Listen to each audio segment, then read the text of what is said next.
did you come from? Sorry. The restaurant. I think like psychology in general is something that is hard to measure. So as to, and I hope she corrects me when she gets here, but as to what we can define as mental health, or what can be defined as, quote unquote crazy or not, or what's normal and what's not. I don't know if there's. I wouldn't really have an answer to that. I'm very curious though. Yeah. What's your definition of mental health? Well, just jumping right in. I was gonna go mentally crazy if I haven't walked out and went to the restroom just before we were rolling. But so now you're mentally healthy. I'm mentally fine now. One thing I could say, it's definitely a subject that not a lot of people would like to talk about, and I would say 10 years ago, it would definitely be something as labeled as close to, like you said, crazy. But now people would talk about it, and I want to ask her questions like, why is it fine to talk about it now? And other, of course, in terms of like, what is mental illness? Is it, what defines a person to be mentally ill other than this person just completely normal? What classifies as mentally ill? Yeah. Right.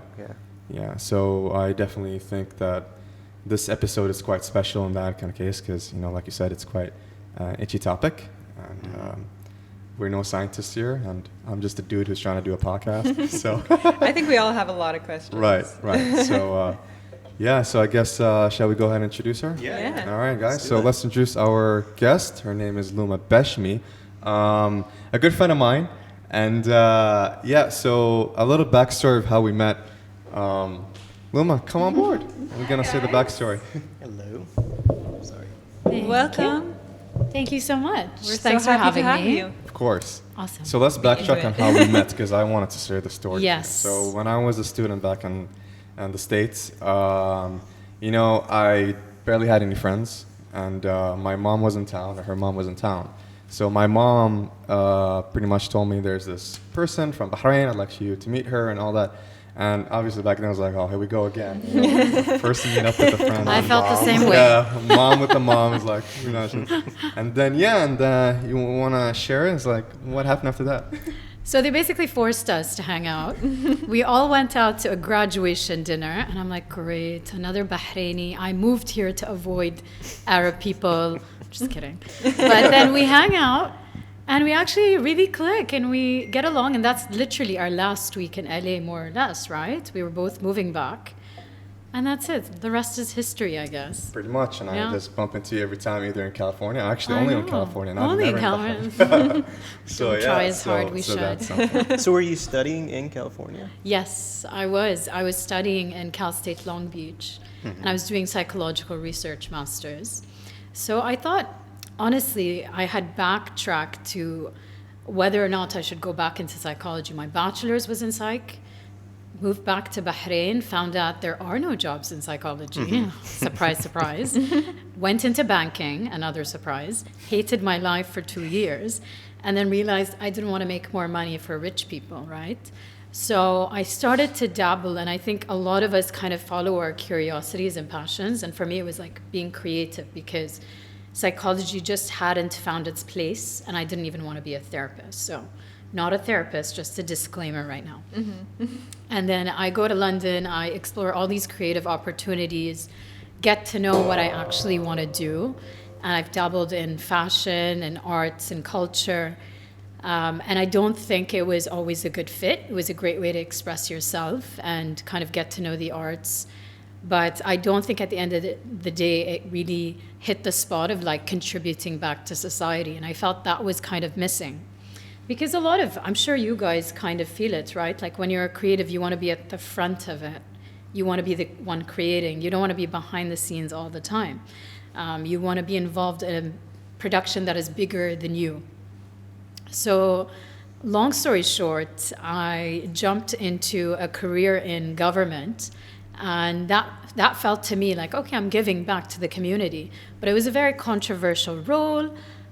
It caused me some anxiety. I went through my own mental health issues personally, like depression, anxiety. And I think we all go through that when we're trying to figure out our journey in a sense in life. And I think that's what pushed me back into psychology. I was just like curious to know, how can I help people better? a lot of people were affected by what was called the Arab Spring back in 2011. That's around the time I started to look into degrees and just decided, you know what, this is for me. I love to read about it. I might as well just go and study it and see what happens. So that's kind of what took me to Long Beach. Plus the Fulbright, which I heard you are also a Oh yeah, Fulbrighter. yeah. It's nice to meet a Fulbright fellow. Yeah. Psychology, Yeah. human study, human behavior study. What's the definition, like, in your opinion, to that? Yeah, it's a really good question. A lot of us think it's reading minds or it's being a therapist, and there are so many directions you can take. But the general senses is it's the research of human behavior. Yani that's the basic umbrella. You can go into human resources, so how people behave in terms of decision making, like management. You can go to the health aspect, which is what I do. So it's maybe thinking about health behaviors like smoking, drinking. Why do people drink? Why are people alcoholics sometimes? Why do people do things they're not supposed to do that harms their health? And many other angles, like therapy as well. So that's psychology in a nutshell. And there's so many angles to it, really, yeah. How would it be different to, let's say, a doctor? Great question. So that's one of the things I had to struggle with. When you go psychology or psychiatry, you're in a medical track. So you can prescribe medication once you're done with med school, and you have to go to med school. The psychologist can take a therapist track and go to a few years of school and give therapy, but you can't prescribe. And then my side is more research. So, you know those research studies that you hear about, this is the happiest country in the world, or these people live to be 150. That's what we do. So if I'm understanding this correct, sorry, did I? Okay, my bad. So as you're saying, the difference between psychology and psychiatry is that psychiatry is the practice itself, and psychology is the studying of. Is that correct? Am I saying that correctly? Close. So both psychiatrists and clinical psychologists see and practice. The only difference is a psychiatrist can prescribe medication. Oh. Yeah. I So see, that's I see. the mental health therapy. I agree. Absolutely. Yeah. Like I just mentioned earlier, I think 10 years back, if I would, say that, I'm feeling this way, they would say, you're crazy. You know what I mean? That's kind of like the stigma we have. Now Totally. it's like there's a lot of kind of solutions to that, and it's an actual study like, it's okay, there's a lot of people like you. But I want to ask you this, how come, what happened with the change? Would you say it's because of, enough research by now for the past decade, or would you say it's like technology advanced, or would you say people are more connected now? Yeah. So it's easy to access the information, but in addition to that, it could be misinformation. So what's your opinion on that? How did it change? It's a really good question. I think you really hit it on the head. You kind of mentioned all the points. Psychology, we've been doing research for decades, but nobody took it seriously. So some of the studies you guys have heard of, like the Milgram experiment, was back in the 1960s. This guy who's a researcher in Harvard, or I think it was Stanford at this point, had people come in, volunteers from the college, and he brought an authority figure. So you don't know who that person really is. And he asks the volunteer to press a button to electrocute another person on the other side of the room that they don't see, they've never met, they don't know who they are, but apparently they've done something wrong, according to their authority figure. So every time they do something wrong, the authority figure tells them, press the button. And they're like, I'm not sure, and then they do it. And he's like, okay, I'm gonna increase the voltage now, press the button. And they would tell them, and they would keep pressing the button to the highest voltage, to the point where potentially that person on the other side could die. Now, obviously you're thinking, oh my God, how did this even happen in the 1960s? How did they get away with this? Yes, it's the 1960s, but technically it was not real. Nobody was really getting electrocuted. But if you were to try to do something like that now, no ethical committee would approve it, which is typically there are boards that will review to make sure you're not harming human beings in the process. So this was what was psychology back in the day. The other side is like Pavlov conditioning, right? You have the dog, you want to give it food, then you associate it with a bell ring. So if you press the bell and then you put the food down for the dog will always assume when a bell rings there will be food. And that was the most that people knew and actually thought was what psychology was, and everything else was dismissed. But then the sooner, and you saw people who were getting really sick, whether they had cancer or diabetes, or even just a mental illness on its own. And they realized that many of those people who were getting sick also had a mental illness. They were either depressed or they had anxiety. They were actually getting worse than the people who just had the cancer or just had the diabetes. And they're like, there's something there, right? Like, it can't just be these chronic diseases that are killing people. There's something more to it. And they're like, okay, but why? How could depression cause this? So fast forward to like 20 years from now, and there's this new way of thinking called functional or integrative medicine. So integrative medicine is all about kind of exploring the root of the cause of an illness. What doctors in traditional medicine up to today, you would still go to hospitals here and they would follow this route, which is Ali comes to the hospital, he says, my stomach hurts. They'll send him to a gastroenterologist. He'll get some tests done. They'll find out, oh, you might need a procedure, so they might want to operate, or they might give him medication. I thought Yeah. like if I would come in, like, have you tried Panadol maybe, that would be the way. Pretty much. مرقدوش. مرقدوش, there we هاي go. مرقدوش هاي مرقدوش خلى على complimentary medicine هاي شيئين هاي صوبنا Put that on the shelf. هاي the health psych Yeah, side. worst comes to worst, just Sprite, 7-Up. That actually brings me to a question. I don't know if you finished Yeah. your. Sorry. No, to go kind ahead. But I'm really curious about. I'm like a. I've been obsessed with psychology, even though I haven't studied it. But I'm always interested in that, in the blurring of lines between. Because I think with psychology, it's like unlike other sciences, it's maybe I'm understanding this incorrectly, but it seems to me that it's harder to measure because other sciences are more tangible. So if you're a physicist, you got numbers that you can see in front of you. So Lab do you tests. worry that like do you worry that psychology can be confused with superstition sometimes? Like, It's a and great how do you kind of question. measure that? And I totally get it. And hearing this from you, who's very interested in psychology, makes you wonder how the PR people for psych need to work on these things. We need to talk to them. So that was the problem. When I went to school for psychology back in 2002, that was the mentality, right? Like, it's very non-tangible. It's not a science. Lots of scientists criticized it. Actually now, and even back then, there are so many ways to assess. So first of all, you have to think about the biopsychosocial model, which combines all these factors together. So the whole core of it is basically things like stress, things that process in your mind that you think is psychology, actually have an impact on your body, your physiology, certain biomarkers like your heart rate, your pulses, temperature. It can affect, for example, even your likelihood for disease. It increases cortisol, increases so many types of hormones and dopamine levels, for example. So all of these are measurable. And now there's this really cool thing they're doing right now where they pick out a hair from the back of your head, they just pull it out, they take it into a test tube in a biolab, and they can find 6 stress biomarkers that tell you how stressed you are. And then there's another measure or assessment that is also biological, and it's literally your saliva. So I just tried this out, and it's really cool. It's miserable trying to create saliva for like 5 minutes for 4 times in a day, but it's worth it. So they measure it 4 times in a day, morning, afternoon, evening, and night.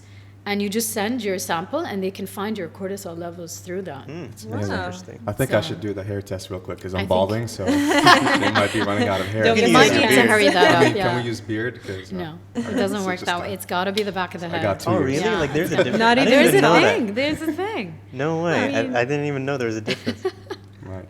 But Yeah. like, I want to know.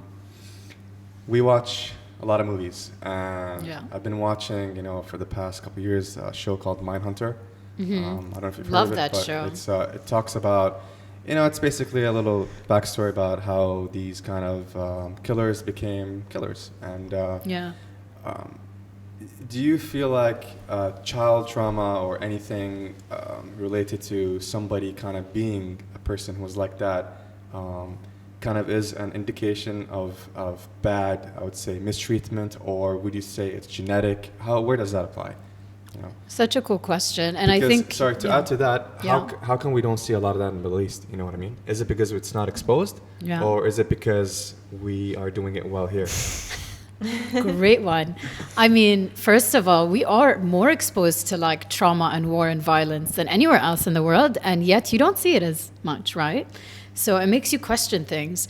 So Mindhunter, great show by the way, they actually do their research, and that is specifically the time at which the CIA hired behavioral neuroscientists, who are people who are specialists in the mind and the body and the brain chemistry.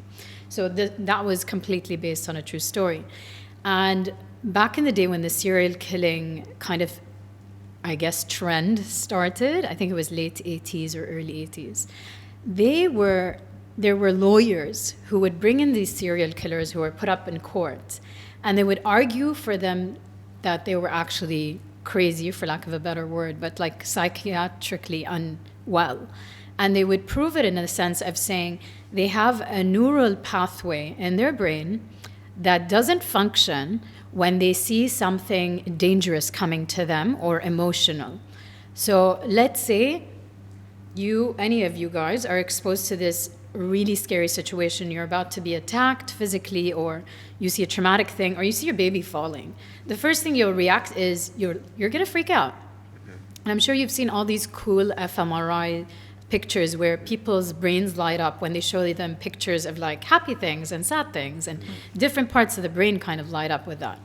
So with this case, they were trying to argue that the serial killer's brain wouldn't light up in the area where typically you see guilt or fear, because it wasn't functioning, and therefore they're crazy. And that was one thing. So why that happens, nobody really knows. Like, they can argue that it's a traumatic brain injury where they just fell and got injured. It could be that their parents were alcoholics or druggies, so when the mom gave birth, she just handed over that faulty gene. And it could be exposure to violence, but we've seen so many other populations that don't deal with that. So it could be genetics. So it genetics could also be is a genetics, factor. definitely. And when you talk about genetics now, I think we put a lot of effort and thinking in genetics. Oh, like, khalas, I'm born with it, I'm definitely going to get cancer. Or I'm born with it, I'm definitely going to be crazy. No. So now we're moving away from that nature versus nurture, right? So nature is your genetics, what you're born into. Nurture is how you're raised, your environment. And they're finding out that the gene is basically, if you have the gene for a certain mental illness, that means your gun is loaded. But your environment is when you pull the trigger, right? Interesting way of putting it. Yeah. So it's how your environment will help trigger it, or actually not switch it on. So you have the power to change it. That's the cool thing. So I do believe that what goes on in your mind and your attitude towards things can affect your health, can affect things that are actually physical in your body. But is that because they're already there, or is that purely just how you're feeling, what you're doing? Some people, for example, have a chronic disease and they end up healing because they were positive, they believed they were going to get better. But I'm not saying medicine didn't have anything to do with it. You still go with medicine, but there's also that aspect of it. Yeah. So I'll talk on a personal level, and then on my job level, where I have to be technical and medical and not say I believe in this. So first, I'll start the medical side. Yes, there is a lot of research on that. How your attitude is to stress and how you perceive it will make a hell of a lot of difference on how you're likely to get sick or not, and how you're going to get better from it. So, for example, you might have 1,000 stressors in your life with family and friends and work and money and all these worries, but somehow you're chill about it. You're challenged, but you're chill. You can handle it. Ali, on the other hand, literally has one problem, and he's freaking out about it, and he just doesn't know. He's fragile. Come on, Ali. I'm trying to. I can send them to you, and maybe you can help me out. I'll try. Not a therapist, but I will. And he's more likely to get ill. There's actual way to predict him at being risk for illness. And then the reverse is the same, right? So if you get ill, and how you recover and how you're likely to get a coping strategy will help you definitely get better. Now, from a spiritual side, يعني, and the medical side as well, like we will encourage. Hey, now it's a new movement. So cancer patients both they'll tell them, okay, مثلا we recommend chemo, surgery, and these pills, but also we think you should go for like stress relief or like yoga, or eat better, stop eating sugar. So they go to the nutrition side. And has that been proven that actually helps? So yes, yoga, stress management, there's a lot of evidence on that. So that's now in the science. And magic mushrooms. Exactly. And magic mushrooms on the side. And on the personal side, with the magic mushrooms, no, but actually psychedelics, there's huge research on that. Yeah. There's LSD, there's marijuana for major depressive disorder. Yeah, it's booming. I mean, right now, I was living in Baltimore for a while studying there, and Johns Hopkins is like one of the leading researchers in that. It's really interesting. We actually worked on ketamine studies in Cedars-Sinai when I was in LA. So we'd give it to older people. يعني معروف إن elderly adults, they call them, 65 and over, they go through a period of depression, they have a chronic illness. So they would put them in clinical trials and they'd give them ketamine. And I think they microdose them. And it was just as effective as giving them Cipralex, which is like a mood stabilizer. Which, if you think about it, like, why aren't they doing this? Because of pharma and money. It's fascinating. Yeah, I mean, it's crazy. But that is a good question. Like, can't these... I mean, wouldn't you think that these big pharmaceutical companies would actually adopt these substances and just make use out of them? Why don't they do that? You'd think so, but to synthesize a product, they'd have to spend money on it. And when it's readily like, it's easier for them to create policies to block these easily accessible drugs, and say, no, it's not working, and have control over that, and then create their own drugs, make money, because they already have so many factories, right? Like, they have so much supply in the back they haven't used, like any market, I guess, if you think about it. But yeah, the proof is in the money. So that reminds me, actually, this girl was going through, she's a well-known influencer, her name, I lose her name now, but she was going through cancer, she was really young, and she did her chemo and everything, so she followed the traditional route. But then she went to Peru and went to the Amazonian jungles, and she met this, I guess he was like a guru, and made her drink all these like weird concoctions from the Amazon. And there were these green liquids, and she's like, they tasted really bad. But then she sent the ingredients to her doctor, who's an oncologist. And he's like, you know that drink is made up of the same components that we make our chemotherapy drugs from. Most of the drugs that we know today, including penicillin, which is Panadol, was made from pure natural existing plants. Yeah, penicillin is from mushrooms as well, right? Exactly. From fungi, yeah. There's a specific green herb, I think, that was found in the Amazon, and then they started destroying that and took as much as they could and then recreated it in a lab. Is that the, I forget Not the that I name of hate it. pharma. Ayahuasca? Is that what they call it? Ayahuasca is يعني more of an LSD, like a hallucinogenic. So it's a different route than the others, but it's supposed to be a short, يعني from a spiritual sense, there's a little bit of science on it. It's supposed to kind of release the ego, for lack of a better like spiritual thing. So it tells you kind of forget about yourself, forget about the universe, forget about what people think, and takes you through that trip.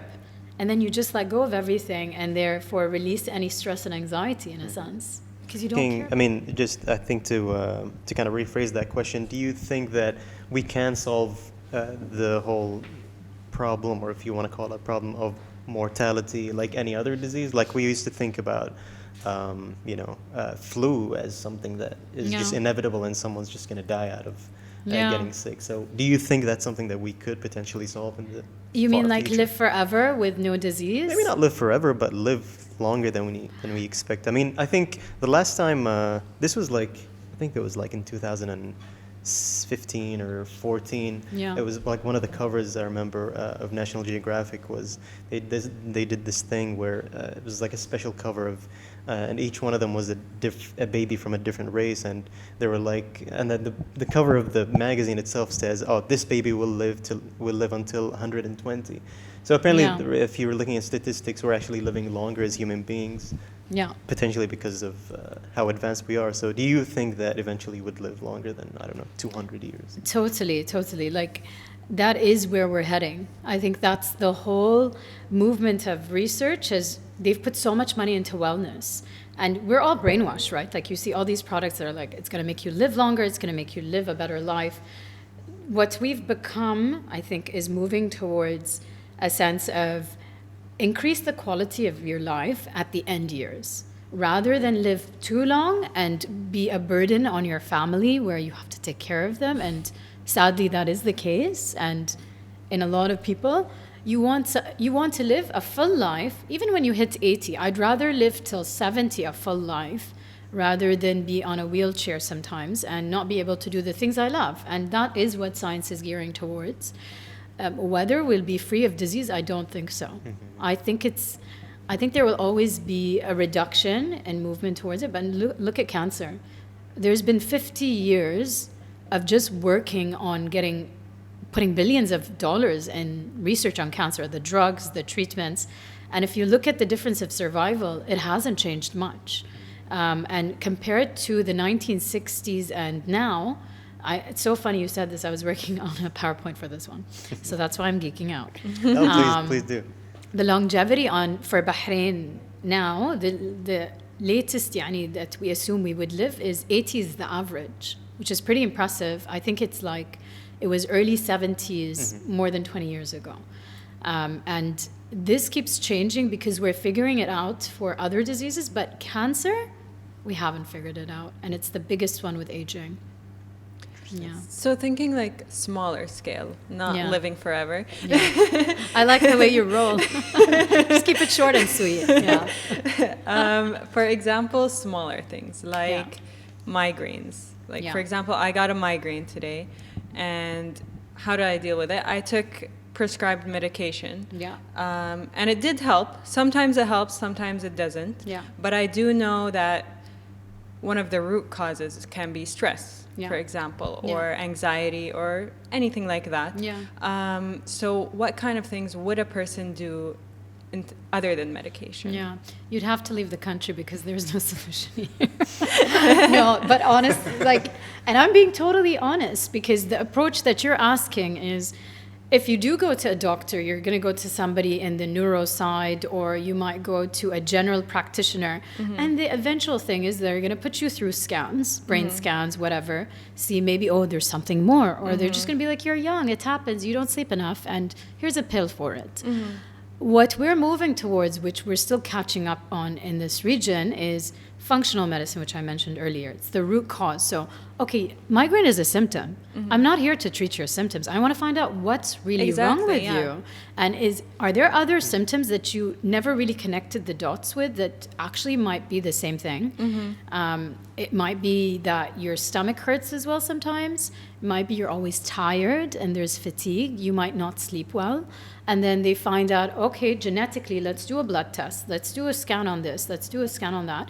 And they find out, okay, she has, I'm just going to throw an example, celiac disease. I'm sorry, you're diagnosed. But honestly, that's what happened to me. It took years. So I was going through vertigo and headaches and not sleeping well and fatigue and all these weird symptoms that, as a researcher myself, I couldn't figure out. And I'm obviously not a doctor, so I can't diagnose myself. When I'd go to a regular doctor, they'd be like, it's just age. Maybe change your diet, maybe eat a little bit more fruit and veg, and, take it easy. And you're like, how am I going to take it easy? I have a bunch of stuff to do. I'm busy. I got to live my life to do this. And they've done it a long time. I got inspired by this video by saying that how social media can be a huge addiction, and they compared it with heroin. Yeah. Because it is sort of like a drug that sort of like untangible in a way, because I do wake up every day in the morning. The first thing I do check my phone and straight up go Instagram. I want to be up to date with what's going on. That's the worst habit I have. And I want to know, like, is it because to me, I would say this kind of wave of like millennials with social media and all access, are our brains kind of like trained now to be like, this is how we are? Because like, it's hard to bring in, like, say, our parents to be so like us, you know? So in time, in 20 years by now, do you think this is going to be worse, or do you think it's going to be more of a good thing that we have all this kind of technology with addiction, you know, relating to your topics? You're so right. يعني they've even done research that it's almost like you said, the dopamine kick, right? So I honestly think all these things are tools, right? They're not created on purpose to harm us. There's two sides to it always. There's the good stuff where you can get so much data and you can help people improve their lives, like all these gadgets like the Apple Watch, and okay, I'm tracking my مثلا not cortisol but like insulin levels. You actually can have an insulin pump, especially my dad at least, so he can track his insulin levels daily. And that's magic. Imagine, you don't even need to go to your doctor. You can just have a call over the phone or a video call and have an appointment. So wide advantages, but us humans love to ruin things. So we find our ways to mess it up, create another ugly side of it. And it's really up to us to be responsible, right? So I still think tech is there for good, and it will change things. You have artificial intelligence and just basic ways to use tech. Like during COVID, for example, our hospital switched the clinic to a teleclinic, which means most of their appointments were over the phone. Even the insulin checks, they might drive to them, but eventually the patients learn to figure it out. So you're saving lives there, right, when they're high-risk people. But with the mental health stigma, we were lucky. We're kind of, I think, we're not necessarily the same generation, but we all kind of were raised at some point without social media when we were born. We didn't have Facebook like till, I don't know, not even 20 years ago, I think, that it started. So we were young, but we weren't immediately onto it. We didn't have the iPad. So we were that generation that missed out. But on the other end, you have kids and teenagers who are getting depressed because of social comparison, which is the natural human worst thing you can do.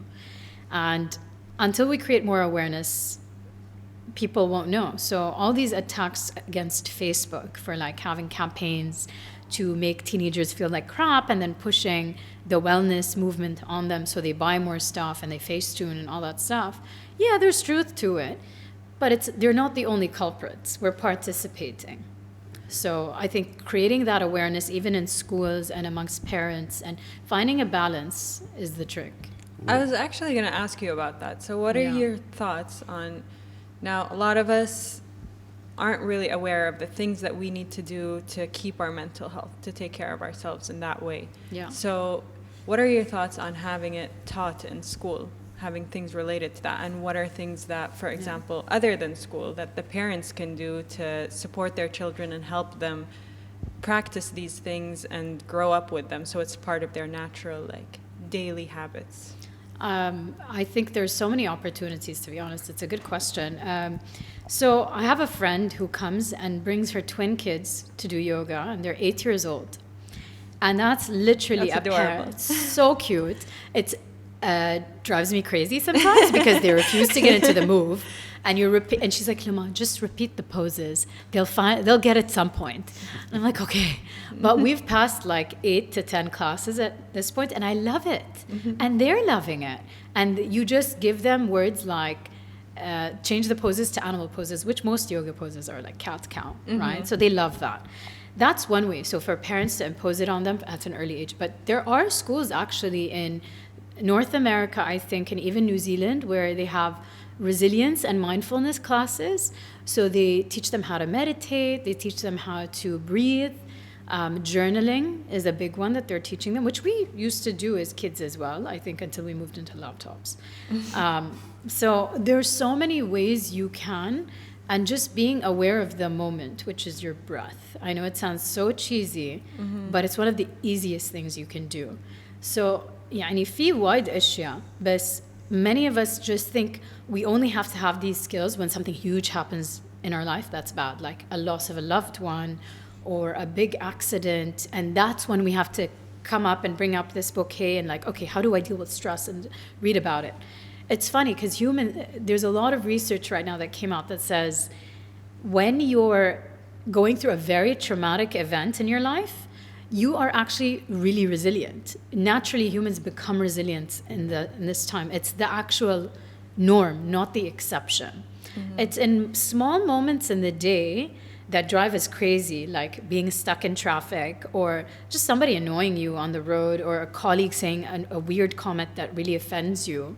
Those are the moments that we get triggered by and ruin our day and add up. And it's within those, they call them micro kind of stressors.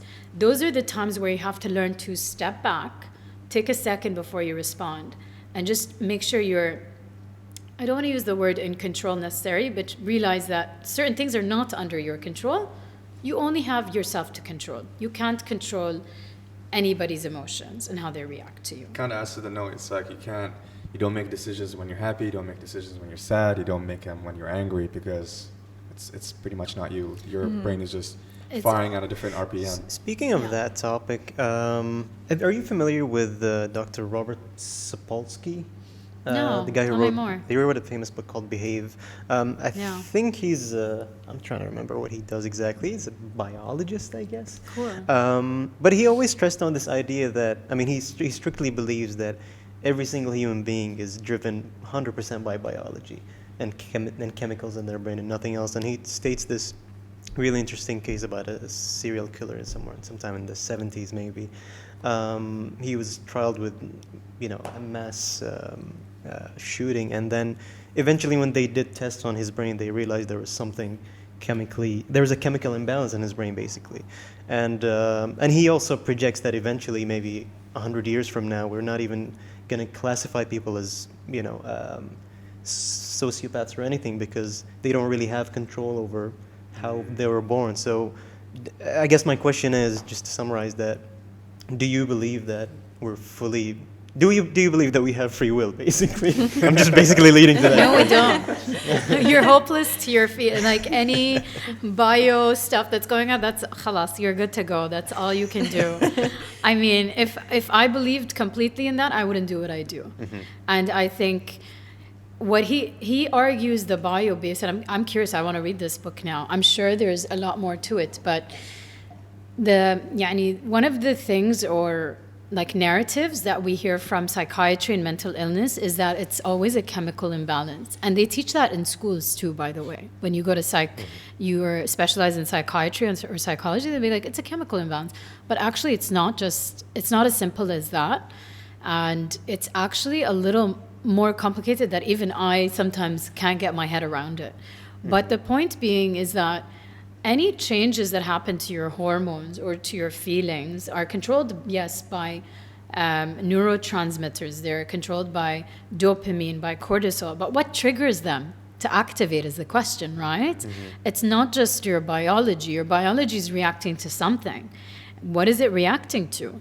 Are you, أنا طبعي مثلا, as we were talking, I see a car and I feel like I'm about to get into an accident. It spikes my stress levels, which makes my body think I'm in a fight or flight response. I'm in danger, which was evolutionary, right? Mm-hmm. Back in the day, we see a lion or a tiger, we're like, shit, we gotta run. We gotta save our lives. So that was our body responding to biology, and that was perfect. We needed that response.